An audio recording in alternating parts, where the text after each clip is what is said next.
Anggota Komisi 3 DPR Arteria Dahlan tidak terima dengan pernyataannya Mahfud MD soal DPR makelar kasus.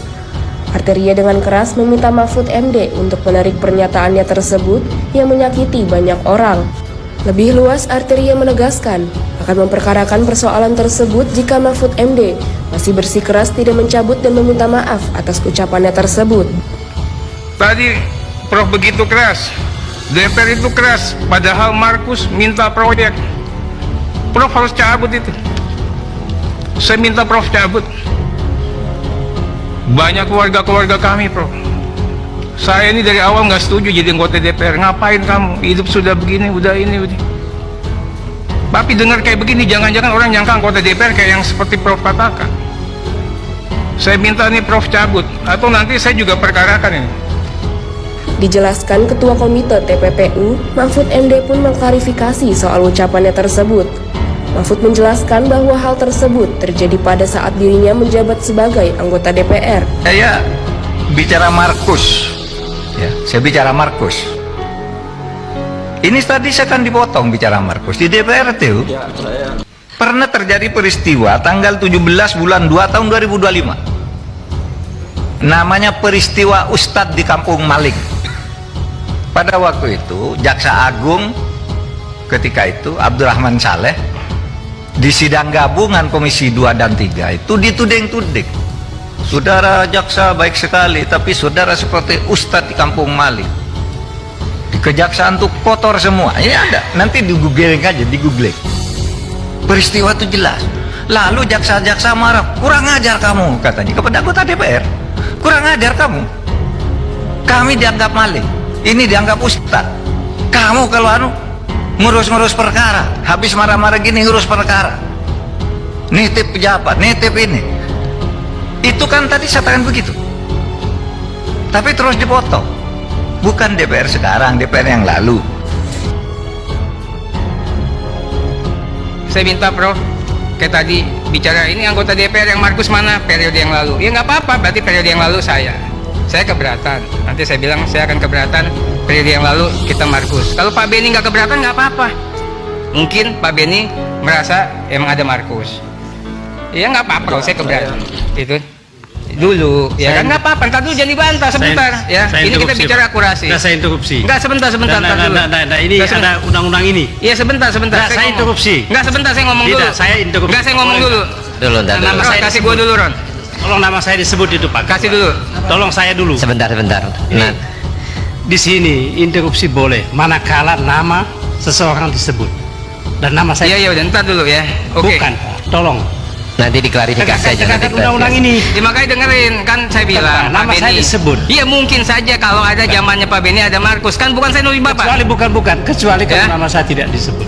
Mohon Pak Ketua. Oke, sekarang gini, Aja. Soal itu. dalam aturan tatip, Ini Beni ngapain nih? silakan Pak Beni kalau mau interupsi Apa nih, Pak Pak. Beni nih? Ya,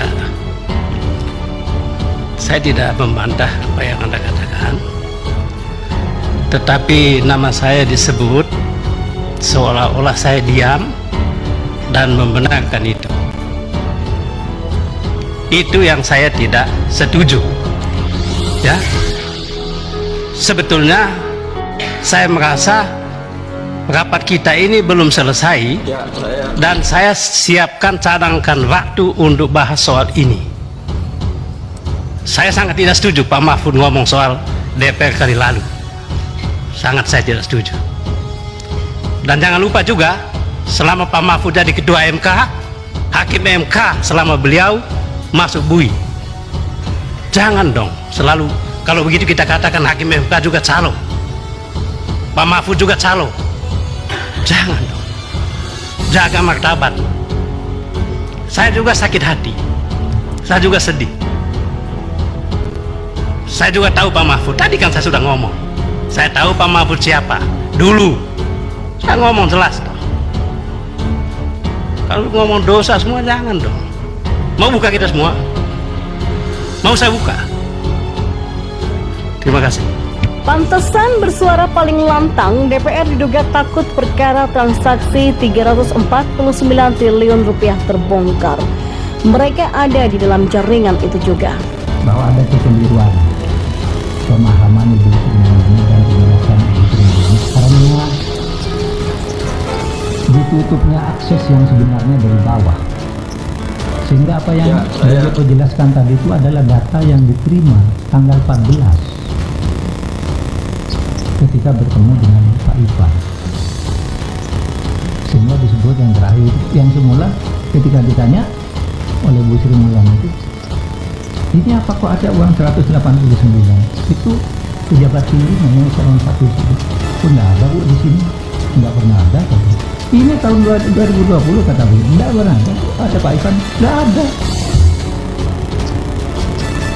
Baru dia, iya nanti dicari kata, dan itu nyangkut 189, nanti dijelaskan. Bukan dia motif, apa maksudnya dia? Apakah dia punya motif untuk menyingkirkan Sri Mulyani atau menyingkirkan tokoh-tokoh tertentu di Kemenkeu atau apa? Kan itu ya. Saya rasa pertanyaan saya dalam batas yang masuk akal aja, ya kan? Tidak ada soal kalau dia bilang kan adu logika, adu kesetaraan loh. Siapa yang kita nggak pernah menganggap pemerintah bahwa DPR, tapi juga kita minta pemerintah jangan menganggap DPR itu adalah pesuruhnya pemerintah, ya kan? Di semua netizen masyarakat Indonesia bahkan itu 300% mendukung Mahfud pasti kan. Jadi konyol juga di DPR. Mereka mau pilih rakyat, tapi kenapa mereka mau menghalangi penegakan hukum kan? Di situ konyolnya tuh. Nah, yang kedua tentu Mahfud lebih banyak datanya kan. Di dalam sidang itu saya dengar Mahfud bahkan mengatakan ya ini bisa juga data dari intelijen. Jadi kalau data intelijen memang dimaksudkan untuk membongkar sesuatu kan. Nah, Mahfud ambil risiko itu karena dia tahu bahwa ya Pak Jokowi juga nggak mungkin melarang dia untuk mengajukan masalah itu ke publik. Ya, pengamat politik Rocky Gerung menyoroti sikap DPR yang terkesan tidak ingin perkara transaksi mencurigakan 349 triliun di Kementerian Keuangan terbongkar. Anggota Komisi 3 DPR RI Arteria Dahlan bahkan sampai mengancam Kepala PPATK Ivan Yustiavandana karena dianggap membocorkan informasi ke publik terkait transaksi mencurigakan di Kementerian Keuangan.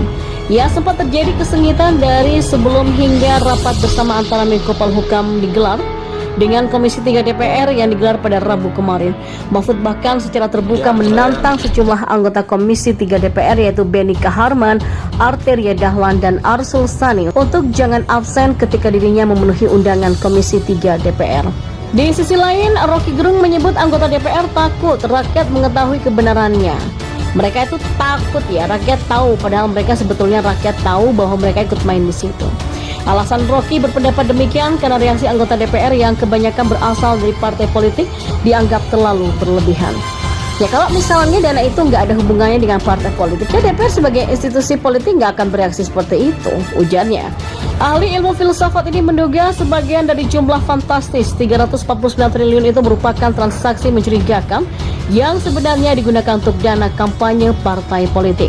Tapi karena memang ada potensi bahwa kalau dia dibuka 349 triliun itu sangat mungkin separuh itu adalah putaran uang untuk kampanye atau putaran uang yang dari dulu dibuat dan dipakai untuk kampanye oleh partai politik. Nah, itu adalah pencucian uang sebetulnya di sana, jelas Rocky. Tidak hanya itu, Rocky Gerung pun membongkar satu keunikan yang hanya dimiliki oleh Menko Polhukam Mahfud MD dibandingkan Menteri Presiden Jokowi lainnya. Mulanya Rocky melihat Mahfud tampak beroposisi terhadap Presiden Jokowi dengan menegaskan tak ada penundaan pemilu dan perpanjangan masa jabatan Presiden. Sebelumnya Mahfud telah memastikan pemilu 2024 tidak akan diundur seperti kekhawatiran banyak pihak itu dikarenakan menunda pemilu sama saja dengan melanggar konstitusi. Hal tersebut pernah disampaikan Mahfud di kawasan Kuningan, Jakarta Selatan pada Sabtu 25 Maret 2023. Seandainya skenario penundaan pemilu 2024 terlaksana, maka akan menyebabkan kekacauan atau chaos. Kehadiran Mahfud di Kabinet Presiden Jokowi juga seperti menimbulkan keretakan di tubuh istana karena Mahfud berusaha memberikan rasa optimisme pada publik. Alasan Rocky menyebut kehadiran Mahfud menyebabkan keretakan di istana yaitu karena pernyataan Mahfud MD bertolak belakang dengan langkah yang diambil oleh Jokowi. Karena kan yang dibicarakan Pak Jokowi beda dengan yang dibicarakan Pak Mahfud. Jokowi selalu bilang iya, enggak 3 periode, tapi di bawah dia melakukan iya, enggak akan ada penundaan, tetapi praktek yang menuju pada penundaan itu juga berlangsung, kata Rocky Gerung. Ahli filsafat ini kemudian menilai posisi Mahfud terhadap istana merupakan keunikan yang dimiliki Mahfud karena dinilai bisa menjadi perwakilan masyarakat sipil. Rocky Gerung juga menilai Menko Polhukam Mahfud MD menang telak atas Komisi 3 DPR. Mahfud dinilai mampu membungkam 3 orang yang paling vokal di sana. Adapun 3 orang yang paling vokal dari Komisi 3 DPR, yakni anggota Komisi 3 DPR fraksi Partai Demokrat Beni Kaharman, anggota Komisi 3 DPR fraksi P3 Arsul Sani, dan anggota Komisi 3 DPR fraksi PDIP Arteria Dahlan. Hal itu karena Mahfud kerap menjawab dengan lugas dan jelas setiap pertanyaan yang dilayangkan kepadanya, termasuk menanggapi dengan tenang setiap gertakan-gertakan yang dilayangkan anggota komisi kepadanya.